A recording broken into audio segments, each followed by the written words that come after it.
at Harbortown Golf Links in 1994, after a particularly poor practice round, hitting the ball out to right field all the time, I went to the practice tee and I said, you know what, I'm sick and tired of hitting the ball out to right field.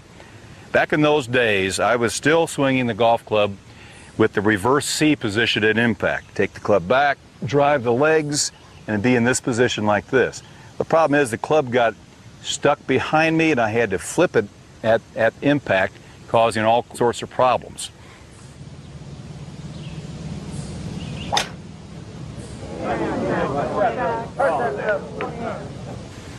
I thought about Corey Pavin at that time.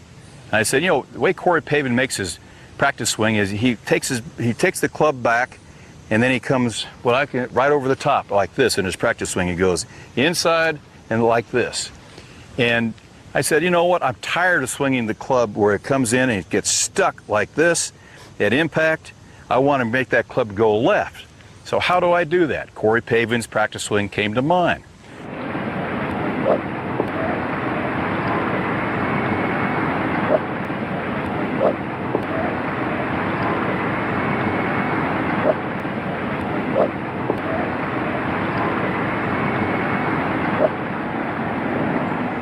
So I took a 3-iron out and I made a swing with where I felt my right shoulder was like this at impact. Then in effect it was higher at impact, but the club went right over here to the left. What happened then was that I started to investigate in my mind why that was happening. So with that, let me change here this iron and go to something that's a little bit more graphic for you.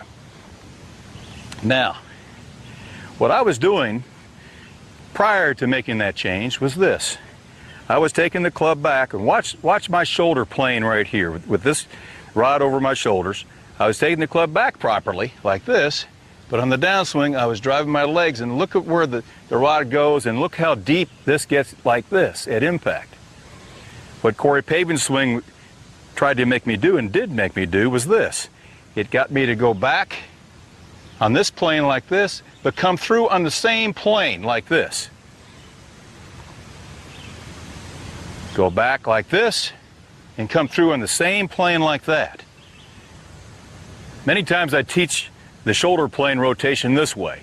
Stand up straight, keep your head straight up like this, and then rotate your shoulders so that the club, or if you have a rod like this, stays parallel to the ground on your backswing like this. Now make the same rotation and try to mirror that on your forward swing like that. Now, here's a critical thing. We bend over the ball like this, and our spine angle is very, very critical here.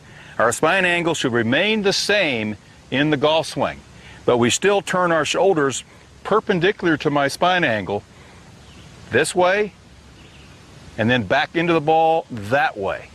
But my spine angle remains the same on the backswing and then into the impact area. Boom, my shoulders stay on that plane like that, and that keeps your head down.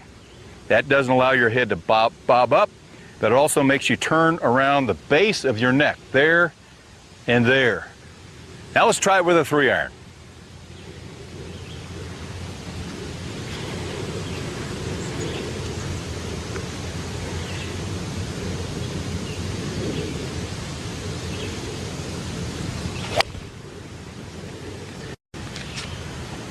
And when I did that back in 1994, I'd never felt so much freedom in my golf swing ever in my life.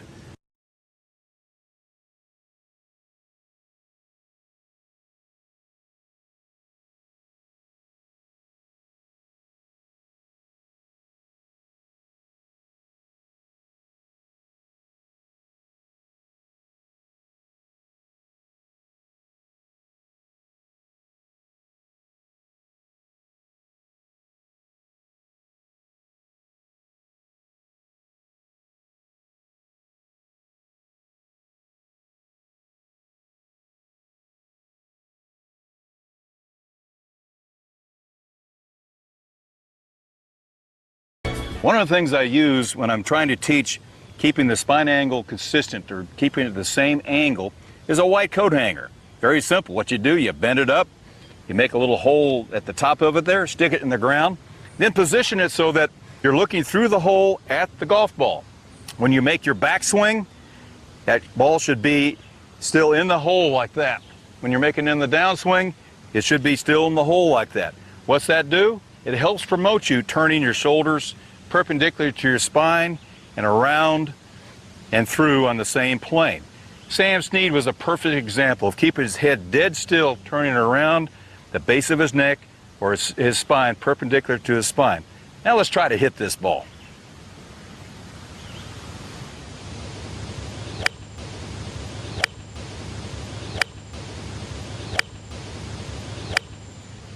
My good friend Jack Nicklaus once said, if you have the proper grip and the proper setup, you can be taught. First thing that goes on the golf club is the left hand. My dad at age 6 put my hands on the golf club, and the first thing he said, son, turn that hand over so you see 2 knuckles in your left hand. Point the V that's formed between your thumb and forefinger right here toward your right shoulder, just like this. The left thumb goes down the right center of the shaft. And my great friend and teacher, Stan Thirsk, does this with his new pupils. He takes the glove and he puts these 2 lines on the glove right here, and also the OB, which stands for out of bounds, which means that you want to place the club in your left hand right between those 2 lines right there and not where the OB is. The problem with people who have a grip where the club lays like this in the hands is that they can't grip onto the club tightly enough, so they right between those 2 lines right there and not where the OB is. The problem with people who have a grip where the club lays like this in the hands is that they can't grip onto the club tightly enough, so they over grip the golf club like this, causing too much tension in their arms and hands when they swing the golf club. With the club in this position right here, the left thumb goes down the top right of the shaft, the center right of the shaft. The right hand fits right over the top of the thumb right here. The pad of the thumb fits right over the thumb like this, and it goes into the 2 fingers right here of the right hand. Look at the right thumb. The right thumb doesn't go down the top or over here. It goes over to the left side of them. The V, as my dad said, should also be pointing to the right shoulder, but I do a little bit different. I put it just toward my chin, or just to the right of my chin this way. So basically your left thumb is on the right side of the shaft and your right thumb is on the left side of the shaft. Now the last thing I do with the grip, I want to teach people, is to split the forefinger from the middle finger a little bit on the right hand. That allows you to cradle the golf club a little bit easier without gripping on too tightly. In Hogan's 5 Fundamentals of Golf, he talks about the last 3 fingers of the left hand and the middle 2 fingers of the right hand. Those are the pressure points in your grip. I stress the same thing. The way I like to teach grip pressure is this. Simply take the club, put the club straight up in the air where it's lightest, and then let the club drop through your hands like this. Then put the club back in your hands, proper grip, then reduce your grip pressure until just before it drops, and then take the club and just take it to horizontal like this. You will feel an increase of grip pressure in your last 3 fingers of your left hand and the middle 2 fingers of the right hand just by doing that. That's as much grip pressure as you need holding onto the golf club. Now let's talk about the 3 types of grips that you normally see. The one grip that I started with was the overlapping grip. This is the grip that is called the Varden grip, with the little finger overlapping the forefinger and the middle finger of the left hand. The grip that Tiger Woods uses, and as well as Jack Nicklaus, is the interlocking grip, where you interlock those 2 fingers. And the last grip that you see a lot, and it's taught for mainly women because their hands are smaller and it allows for more power, is the full finger grip this way. Put all 4 fingers on the golf club. Now, some of the common mistakes people make with their grips are these, is that many people put the left thumb down the top of the shaft, straight down the top, and the right thumb down the top of the shaft like this. The problem with this is that it decreases the amount of hand speed you have in the golf swing. Watch what happens when I take this club back with an improper grip. I go back halfway like this, and the club just sticks up in the air like this. You can't break the wrists. Now if I have it on there properly, with the left hand over, 2 knuckles, the right hand over, like this, watch how much more wrist break you have in the backswing. Look how easy it goes up there and sets like this. The proper grip allows you to do that. Now, if you have the 2 thumbs down the top of the shaft like this, it also causes a slice. When you push the club out like this, look what happens to the club face. The club face opens up. Conversely, if you have the left hand on the golf club too strong in this position where you see too many knuckles, this is the power position. A lot of people come in there and they'll get the nice power position like that. What happens at impact is the club face closes. So the proper grip goes on like this. Left hand on the club, see 2 knuckles, left thumb down the right center of the shaft, and the V pointing to your right shoulder. The right hand goes on with the pad of the right thumb over the left thumb, the right thumb to the left of the shaft, the V just to the right of my chin. One last thing. I like to put just a little bit of a gap between the forefinger and the middle finger right here to cradle the golf club.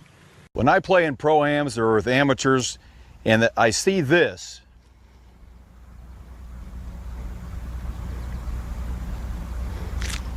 I know that that person has too much grip pressure. They're gripping onto the golf club way too tightly.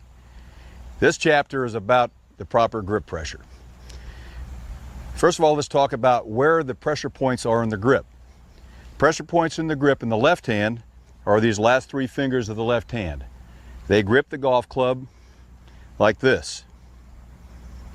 In the right hand is the middle 2 fingers right here, hand, are these last 3 fingers of the left hand. They grip the golf club like this. In the right hand is the middle 2 fingers right here that hold onto the golf club in the right hand. It's not the forefinger and the thumb, but it's the middle 2 fingers of the right hand.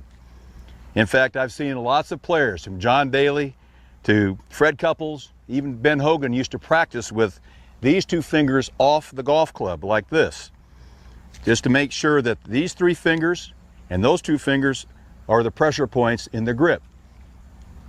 Now, instead of being like this, I want to see more of a waggle like this, a little bit slower and a little bit looser with the hands.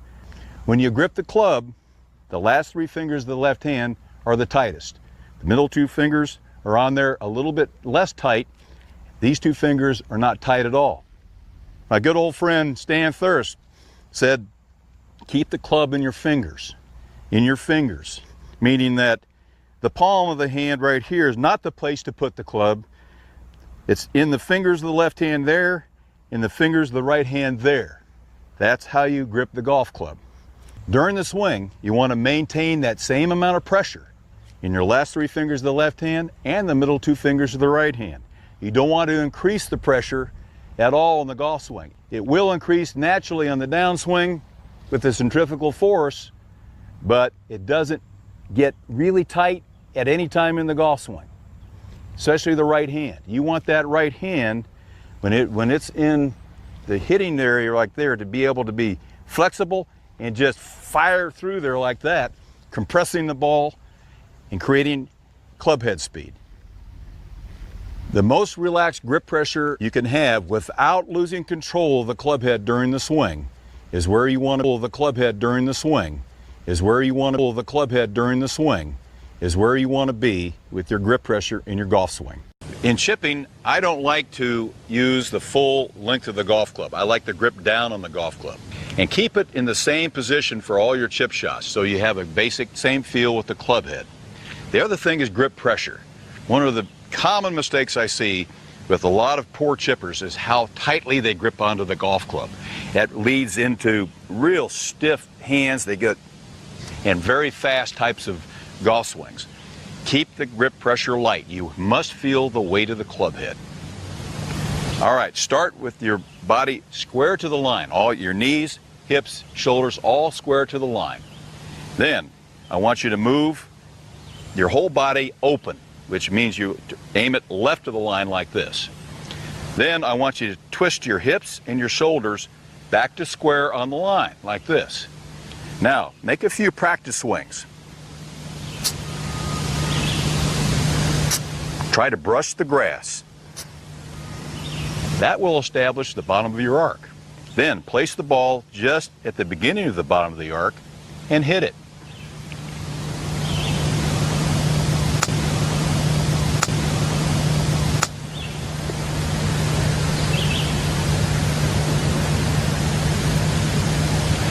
Not too bad. One of the key positions in being a good chipper is that you want the left hand to lead the club head into the impact area. You want the left hand to be slightly ahead of the club head. This is square up, this is straight up, this is left hand leading.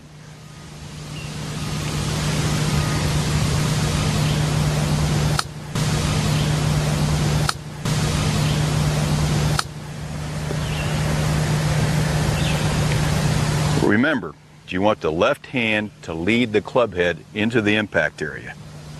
When I chip by feel, but I'm always looking at a particular spot on the green to where I want to chip the ball to. Land the ball there and let the ball roll. In this particular instance, you'll see a white spot. When I set up here, I try to land the ball on that spot and let the ball roll to the hole. And making a good chip shot is you have to have a little bit of a lower leg action to make it work. And making a good chip shot is you have to have a little bit of a lower leg action to make it work. You need to do that so that you can carry your left hand through the impact area. If you have straight legs and they don't move, what happens going through, your left hand breaks down like this and all sorts of bad things can happen. Remember what Byron Nelson said, you must have the legs active in the chip shot to carry the left hand through the impact area like this. To review the basic chip shot, you must grip down on the club consistently with each club you're chipping with. Number 2, light grip pressure. You want to feel the club head. You want to feel the club head. Number 3, start square to the aim line, which is that white dot there. Let's open our body, the whole body, knees, hips, shoulders. Let's close our hips and shoulders, keeping our feet right there. Weight on the left foot, right knee kind of kicked in just a little bit, and watch the lower body work.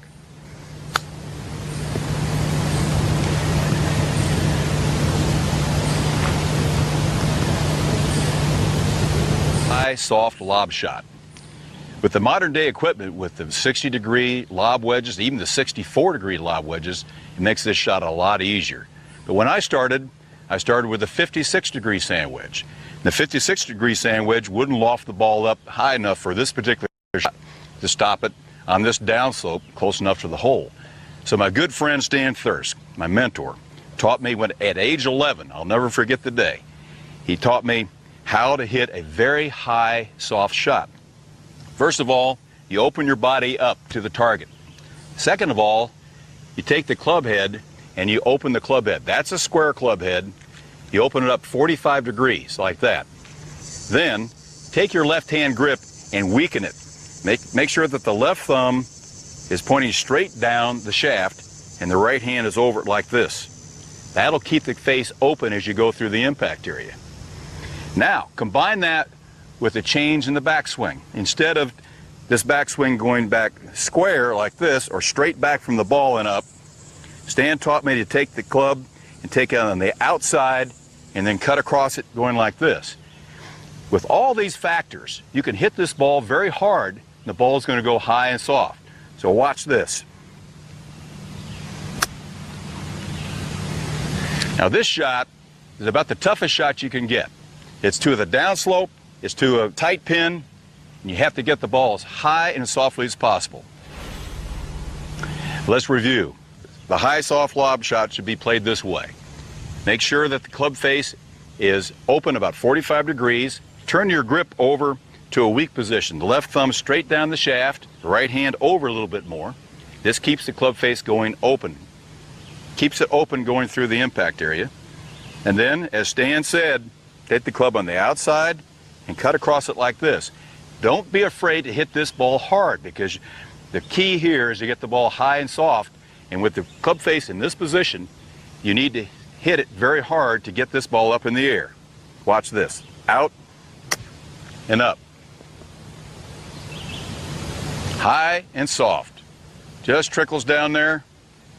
Very acceptable for this difficult shot. You too can do this.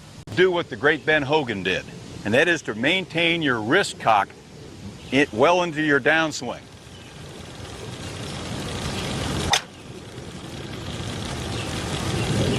Remember, you've got to make sure that your grip pressure is light enough that when you get in this position, you can return with your right hand very quickly into the ball. Light grip pressure, I want to make sure that I go back as wide as possible. Up to the top, full shoulder turn. Hold the wrist until you're about right there, and then pour it on with your right hand. So this is what I do to hit the ball farther.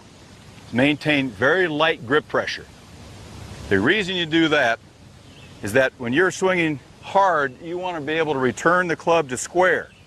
If you grip on too tightly, what happens is that people will rush down and they'll get the handle ahead of the club head too far, causing a push like this. Or they'll use their shoulders and come across over the top like this. Grip pressure is really important. Keep it light. The last thing I'm thinking about here is complete my shoulder turn. I want to make sure that my shoulders move back as far as I can without me moving off balance or off center. So I really get back, I really feel this stretch right up in here like this. I start down the same speed as I go back there in the separation, and then I just hit it as hard as I can with my right hand, squares up like this, and forward like that. Let's put it into action. Left toe out a little bit more. Light grip pressure. Now I'm thinking full shoulder turn and hit the heck out of it.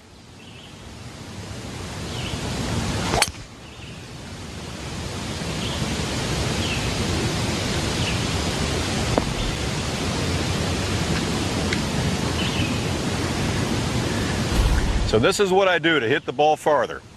I move my left toe out. That helps me clear my left side a little bit faster. Maintain very light grip pressure. Go back as wide as possible so that you can create more centrifugal force and club head speed into the ball. Complete my shoulder turn. I want to make sure that my shoulders move back as far as I can without me moving off balance or off center. And then I just hit it as hard as I can with my right hand. You have to have a consistent rhythm to be a great golfer. You look at different golfers, they have different rhythms. You look at myself, I have a fast rhythm.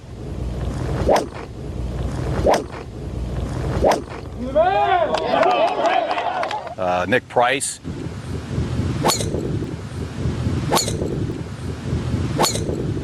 Padraig Harrington. Padraig Harrington. Padraig Harrington. Then you look at Ernie Els and Fred Couples. They have very slow rhythms.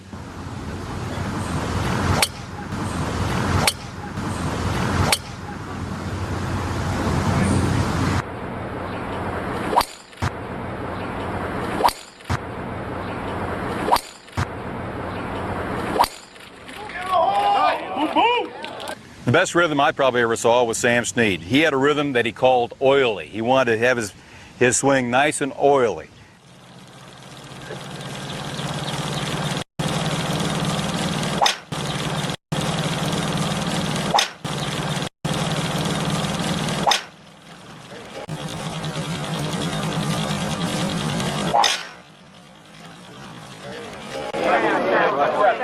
Remember, light grip pressure. Light grip pressure was the key.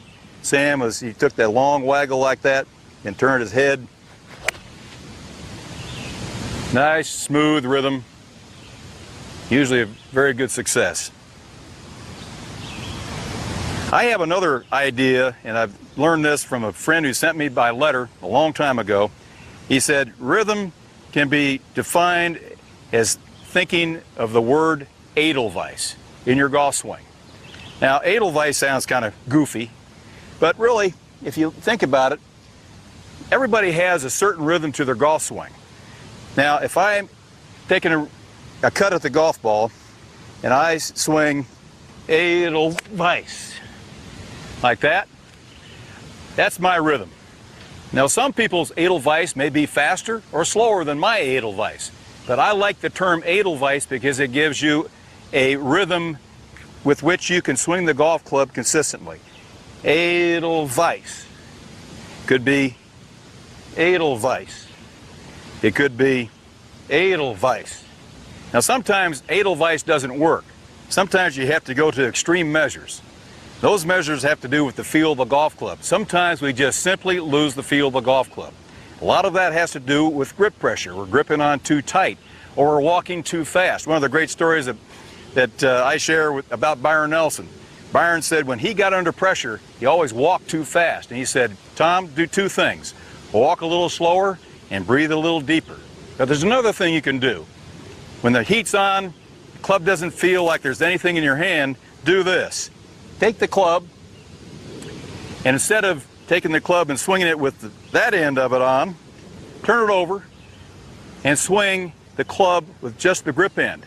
Now, if you're really in bad shape, you're going to go like that because it's so light that you can't control the impact area. Remember, coming back to the impact, go back, swing it nice and slow like this, 3 or 4 times. Then turn it over. Now the club head feels like it's a ton. Now, light grip pressure, take a couple of practice swings with it. Man, that feels like it's, now I can feel the club head.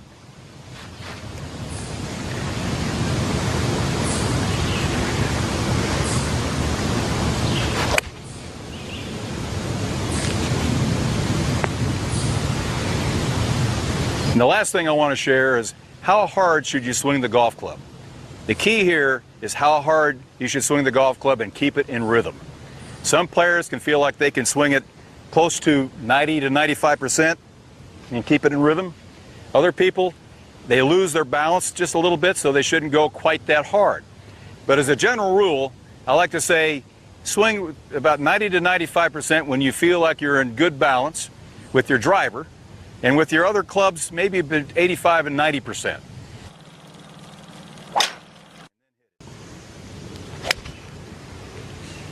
Let's break down the entire golf swing, starting with the takeaway. A long time ago, I read an article about Arnold Palmer saying that the first 2 feet of the backswing is the most important part of the swing. This is what happens in the backswing. You start the club, left hand, left forearm, left shoulder, right hand is on for the ride. The left arm, the back of the left hand, take the club back for about the first 2 feet of the backswing like this. Notice that this arm, and the club doesn't move position. It just moves back. That's called swinging the club back. What happens a lot of times is people lever the club back immediately with their hands, meaning that their hands go like this away from the ball.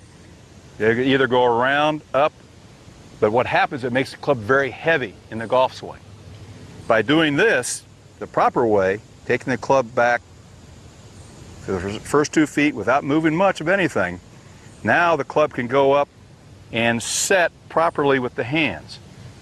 When you overuse the hands in the backswing, it can set early, it can unleash early. There are a lot of things that can go wrong. So let's review. Start of the takeaway, think of the back, the left hand, the last 3 fingers, the forearm, and the shoulder. They all move the club back in unison to about right there. Another key element in the proper takeaway is the hands in, club head out. What you're doing here is this. You're maintaining this angle that the club shaft and your left arm make at address. You maintain that angle going back into your backswing about that far. That's the proper way of doing it. You don't want to break that angle and make that angle get straight like this. A lot of people will lift their hands up and then try to rotate around, or they'll immediately turn off the ball like this. Look, you've lost your angle. you've lost this angle. You want to maintain that angle deep into your backswing like this so that your hands can hinge properly at the top. The proper takeaway is the hands in, the club head out. Now watch what happens in the backswing. It goes there, like this. When it gets up to the top, your wrists break right up, like this. And they're in a very, very perfect set position right here. The club is light. The left thumb is underneath the shaft. What happens when you rotate the club, where you get the club head in and the hands out, the club head starts here, here, here, here. Now the club gets laid off, points over here, and it gets heavy up here with the left thumb on the side of the shaft like that, causing all kinds of problems in your golf swing inconsistency. Another key ingredient to a proper takeaway is the tempo of your takeaway. You must find your own body rhythm. I have a very fast, or pretty fast, takeaway. I take it away about that fast. Fred Couples, on the other hand, takes it away nice and slow. Now let's see how this works.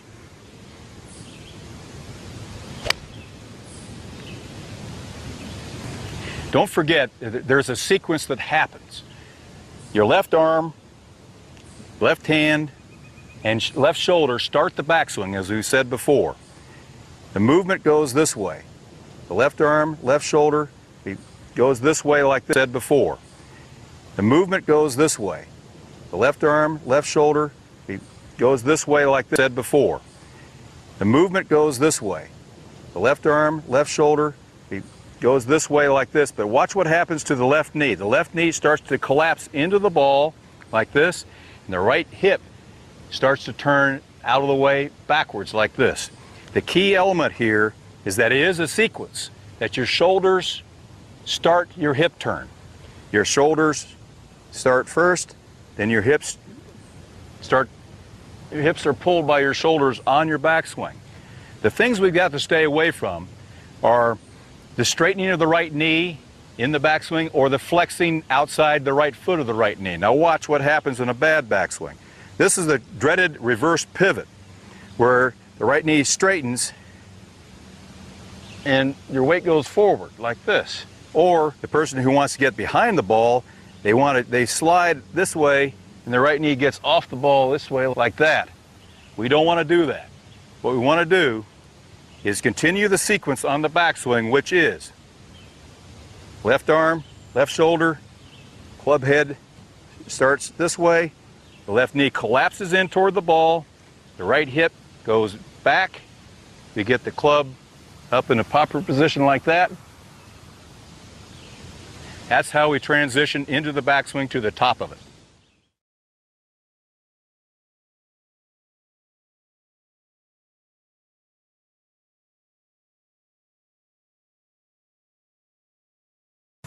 Another important point in consistency for your backswing is to maintain the angle of your left wrist all the way through to the top of the golf swing. Look, I have a slight break in that angle right there. It's not this way, and it's not this way. It's not cupped, and it's not convex like this. I want to take this angle of that left wrist up to the top of the backswing and keep it the same. It goes back there, it doesn't change. It goes up there like this, it doesn't change. At the top of the swing, it's the same angle, like this. And when it starts down, it still remains the same angle. What happens in a lot of golf swings is that this angle on the backswing changes and it goes this way in the backswing, or it might go even cuppy and goes this way in the backswing. What happens to a lot of players is that that angle does not remain the same in the backswing. A lot of times when you take the club back with your hands too much, look where that angle is right now. It is dead flat. You've lost the cup. You've lost the cup on the backswing. You want to maintain that cup right to there in the backswing so that your hands hinge naturally. The way the club head will hinge the hands and keep that slight cup position right there at the top of the swing. Some people say they want a flat left wrist at the top of the backswing. I say you go to the top of the backswing with the same left wrist position as you started with at address. I placed a rod down here to show a reference point where you should be on the backswing. When you take the club away and your left arm reaches horizontal when my left arm is parallel to the ground, I want the butt of the club to be aiming at that aim line right there. And on the mirror finish, on the follow through, when my right arm is straight, I want that butt of the club to be also aiming right there at the aim line. That means I've made a complete release of the club head on a very concentric arc through the impact area. Remember at the beginning when I said you keep the weight in the balls of your feet? Well, one of the things in the backswing is your weight does not leave the balls of your feet. You transition around with your hips like this. You keep the weight centered along the balls of your feet like this in your backswing. It's centered there like this. You don't want your center of gravity to be moving back and forth like this. Number two, I remember one of the great tips I learned as a kid, and that is you want to turn your lower body in a barrel this way and then that way, like this. You don't want to be sliding outside the walls of the barrel this way. You want to be turning in the barrel. Now let's review the whole backswing sequence to make sure that we have it down. We start our waggle. And remember, we start with our left hand, left arm, left shoulder. Remember the angle of the shaft, and the left arm stays consistent, keeping the club head outside the hands. As our shoulders turn, that also starts to turn our hips. The left knee starts to collapse in toward the ball. And what happens is our right hip is now turning backwards and getting out of the way. My left heel comes off the ground because I like to swing the club up a long way with my left arm. Then we transition up to the top. Right there, we're starting to feel a good tight pull in our back, especially the left side of our back. And what that does is create the torque that you need to create speed on the downswing. Now let's put it to practice and see what happens.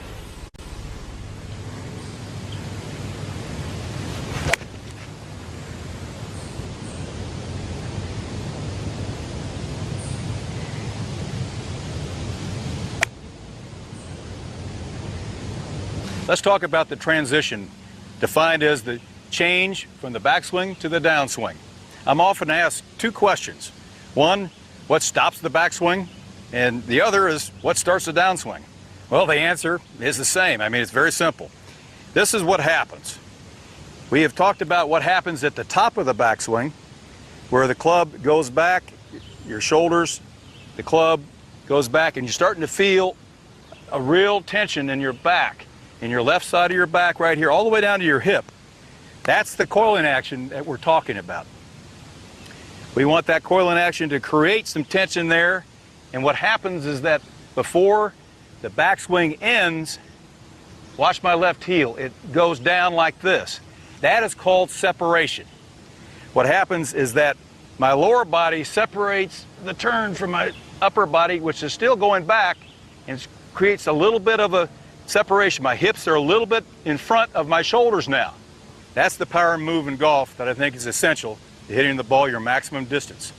All it takes is from there to here, and that allows me to whip on through the ball like that with my hands. All it takes is from there to here, and that allows me to whip on through the ball like that with my hands and arms.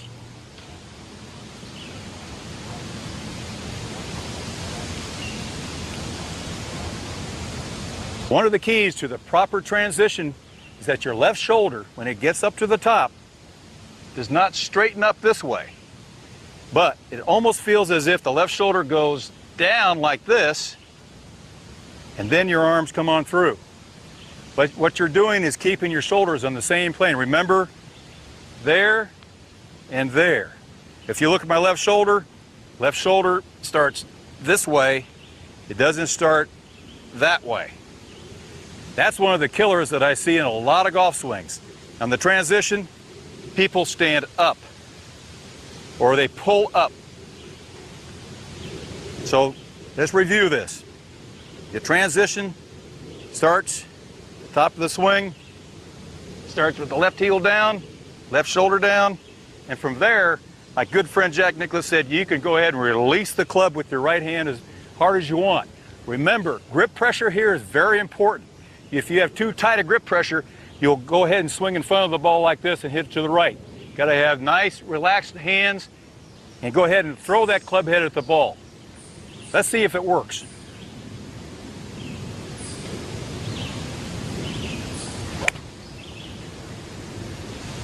Another question I get many times is, what do I look at when I'm hitting the golf ball?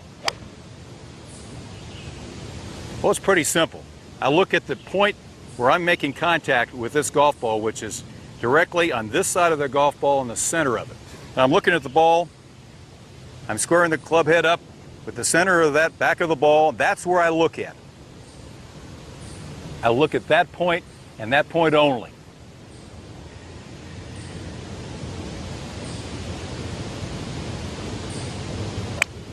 Now, a couple other points about the impact area.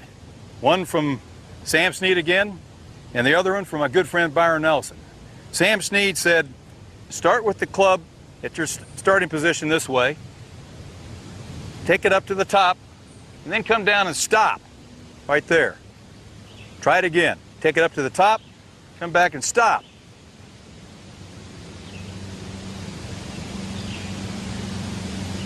My good friend Byron Nelson also had a wonderful tip about the impact position. He said when he was playing his best, his hips and his elbows were very, very close at impact. So when he took the club back and he went like this into the ball, his elbows and hips were close. They weren't out this way, they weren't out this way, but they were close to his body. In fact, he said he wore out the right side of his pants because his right elbow hit the right side of his pants all the time. That keeps the club face in line through the impact area. Now remember this about the impact position.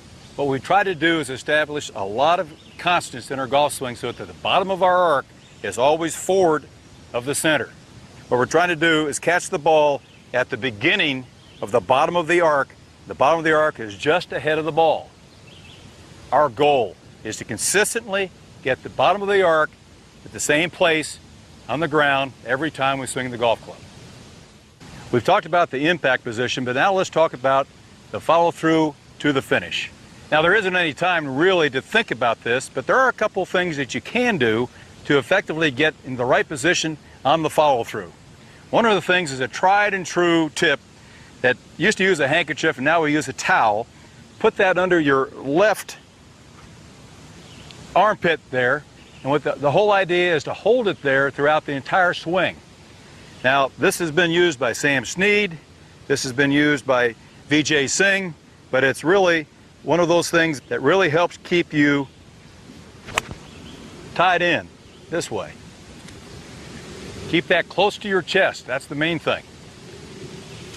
Another good tip comes from my mentor Stan Thirsk. With beginners in particular, he gets the club in their hands and he makes them do just half swings. Back where the left arm is the parallel and the right arm is parallel like this. What really helps in the follow through is just to swing it back to parallel like this with your left arm with the club pointing up in the air. Remember, on that aim line there, and just swing it back again with the right arm straight and the club pointing to the aim line. But he makes the pupils go back and forth, back and forth, back and forth like this. It promotes the proper release going through. It keeps this part of the arm close to your chest as you're hitting it. Hips and elbows close together at impact. Like Byron Nelson said,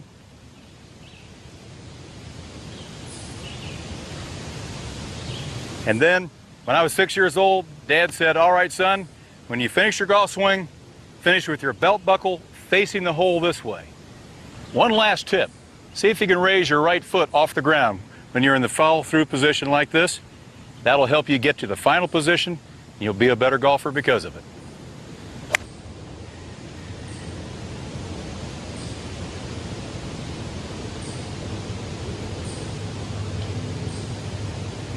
I had some pretty good success with the hybrid in the 2009 British Open. I only hit it 25 times during the entire tournament. That's a lot to be using one club.